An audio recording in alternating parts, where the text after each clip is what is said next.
Marcos capítulo 11. E quando estiverdes orando, se tendes alguma coisa contra alguém, perdoai, para que vosso Pai Celestial vos perdoe as vossas ofensas. Versículo 25. Em meu estudo, percebi que o capítulo de hoje remonta aos primeiros momentos do ministério terrestre de Jesus. Percebam. Primeiro, no batismo de Jesus, Deus declarou: "Este é o meu Filho amado em quem me comprazo." Mateus capítulo 3, versículo 17. Na entrada triunfal, Jesus é aclamado como o bendito que vem em nome do Senhor. Segundo, no deserto da tentação, Jesus teve fome. Mateus capítulo 4, versículo 2. E estando em seu poder transformar pedras em pães, recusou-se a fazê-lo e a comer. Ao avistar a figueira, Jesus teve fome e quis comer, mas não havia fruto. Terceiro, ainda no deserto, Satanás levou Jesus a Jerusalém, ao pináculo do templo, e a sua proposta prometia um grande milagre diante do povo, se ele se lançasse dali para baixo e fosse amparado por anjos. No capítulo de hoje, ao entrar no templo em Jerusalém, Jesus agiu como nenhum do povo esperava que ele agisse, lançando abaixo as bancas dos cambistas. E quarto, na última tentação do deserto, Satanás prometeu a Jesus toda a autoridade.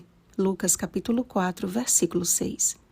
No capítulo de hoje, os principais sacerdotes, os escribas e os anciãos questionaram a autoridade de Jesus.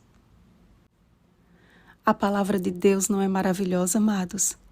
Deus deseja abrir os nossos olhos a cada dia e nos fazer enxergar mais e mais tesouros dos depósitos celestiais.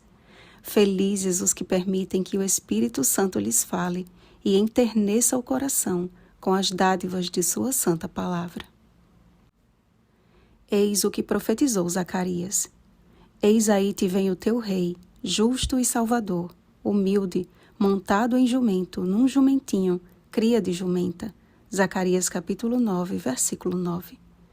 A vida de Cristo cumpriu perfeitamente todas as profecias que a seu respeito estava escrito.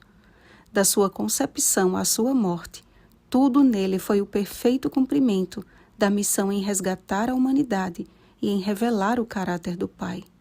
Montado num jumentinho, sua entrada em Jerusalém foi aclamada e ovacionada. Vozes se uniram em louvor àquele que fez os mudos falarem. Aparentemente, o cenário apontava para um povo que finalmente o havia reconhecido como o enviado de Deus, o Messias prometido.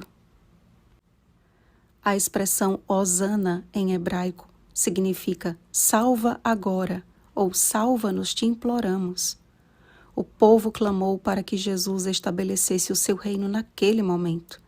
Estavam prontos para coroá-lo rei, mas tão logo Jesus entrou em Jerusalém, no templo, tendo observado tudo, partiu para Betânia na companhia de seus discípulos. Acabaram as homenagens, cessaram os gritos de alegria, que uma semana depois se tornariam em escárnio e humilhação no cruel e injusto coro: crucifica-o. Marcos capítulo 15, versículo 13. Quando retornou a Jerusalém, a realidade do templo provocou o profundo zelo do Senhor dos Exércitos. Com autoridade e intrepidez, Jesus expulsou todos aqueles que não estavam ali para adorar, mas para se beneficiar às custas dos adoradores. O lugar que era para ser movido por orações e súplicas havia sido transformado em covil de salteadores. E como aquela figueira, que de longe parecia um convite para saciar a fome, mas na verdade não passava de uma árvore sem frutos, o templo havia se tornado apenas em um belo lugar, mas infrutífero espiritualmente. A vida espiritual da igreja não pode ser medida por seu aparente fervor. Aclamações e manifestações verbais não são provas de uma igreja viva e poderosa. Precisamos lembrar que o poder do Espírito Santo foi derramado sobre os discípulos quando estes estavam reunidos em oração a portas fechadas, após 10 dias de busca pelo reavivamento prometido. E esta busca incluía a resolução de conflitos e a necessidade de reconciliação uns com os outros. Só então o Espírito Santo foi derramado e a igreja primitiva passou a produzir os frutos de um relacionamento íntimo com Deus. Deus tem agido com poder e ousadia a fim de alcançar corações ainda endurecidos. E o que Ele espera de nós como igreja, a igreja do Deus vivo, coluna e baluarte da verdade, 1 Timóteo capítulo 3, versículo 15, é que a nossa vida seja frutífera a tempo e fora de tempo. Que ao aproximarem-se de nós aqueles que estão sedentos em conhecer a Deus por meio de sua palavra, não sejam decepcionados por se deparar com cristãos de aparência, mas que não têm o alimento espiritual para oferecer. Que a nossa vida glorifique a Deus, sendo o verdadeiro louvor de hosanas que o mundo precisa ouvir. Tende fé em Deus e permita que o Espírito Santo expulse de sua vida tudo aquilo que a tem maculado, porque você é santuário do Espírito Santo. 1 Coríntios capítulo 6, versículo 19. Oremos, amados. Querido Pai Celeste, como é maravilhoso compreender a Tua palavra e ouvir a Tua voz por intermédio do Teu Espírito. A Tua palavra é lâmpada, é verdade, é vida, é caminho para a eternidade, pois a palavra é Cristo. Muda o nosso coração e santifica-nos por Tua santa palavra.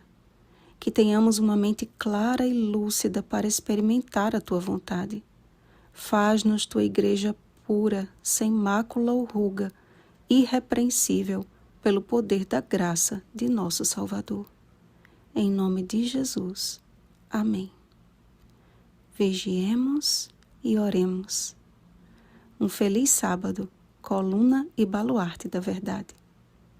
Oremos pelo batismo do Espírito Santo. Oremos uns pelos outros. Rosana Garcia Barros.